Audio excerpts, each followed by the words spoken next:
Tom Harrison from Claremore, Oklahoma. Good afternoon, gentlemen, and thanks for a wonderful weekend. This question is for Mr. Buffett. Being somewhat pessimistic by nature, I have a recurrent nightmare of a Wall Street Journal headline proclaiming Buffett kicks bucket. They may phrase it a little more elegantly than that, but someday the headline will be there. And of course, Charlie's no spring chicken either. In light of these concerns, could you please go into a little more detail than that presented in your annual report regarding the secession issue?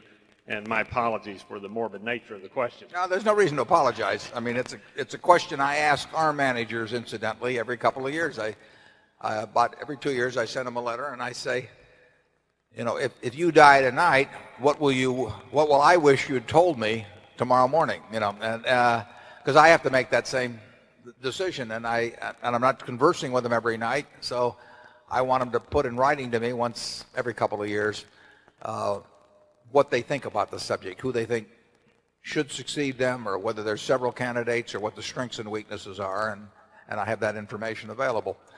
And you know, you're entitled to the same sort of answer about succession. It's part of buying into this business, and I can tell you that no one has more of an interest in it than I do, and Charlie has a similar interest because we have a very high percentage of our net worth in the business, plus we've got a lifetime of effort in the business, and we want it to succeed for both. In our cases, probably, at least in my case, the ultimate reward to the foundation I have, but also because we just want it. We like what's happened so far, and we wanted to prove that it's not dependent upon a couple of guys like us, but that it can be institutionalized in effect. And we have, and Charlie and I, we know who will succeed me in what are likely to be two jobs, one marketable securities and one business operation. We want to be very sure that the culture is maintained, and I think it's so strong that I think it'd be very hard to change it. But in addition, the stock ownership situation with me is such that it can, if there were any inclination to change it, it can be prevented from happening. I don't think it would anyway. Now, in terms of who succeeds me, that depends when I die.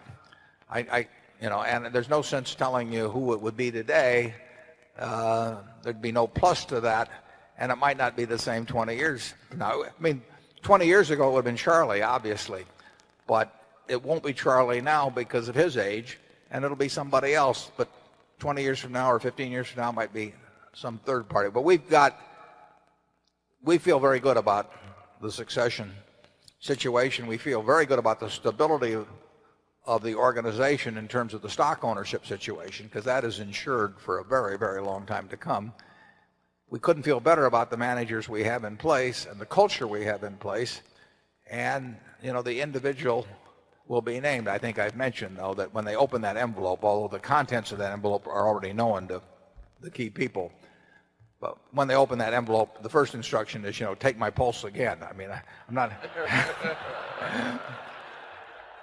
But if I flunk that test, there will be somebody very good in place. Charlie? The main defense, of course, is to have assets that will do well more or less automatically. And we have a lot of those.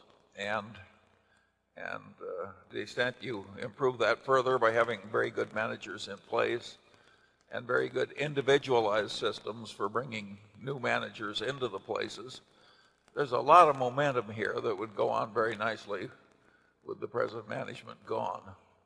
And now, I don't think our successors are going to be as good as Warren at actually allocating the money.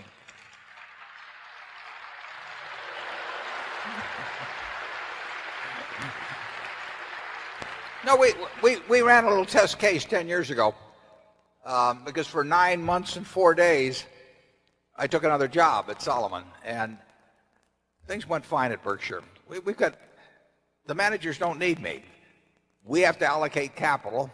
We have to make sure they're treated fairly, but we are not making decisions around the place except in the allocation of capital, and that will be important.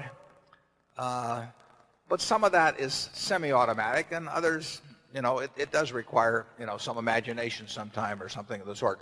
But for 9 months and 4 days in 1991, Solomon was primarily on my mind, and Berkshire wasn't, and everything went on just as before. And we are far, far, far stronger now than we were 10 years ago. So I'm very comfortable with 99% of my estate being in Berkshire shares, and I think it's an intelligent holding eventually for the foundation, and knowing that I won't be around at some point before the foundation gets it. Okay, area 8.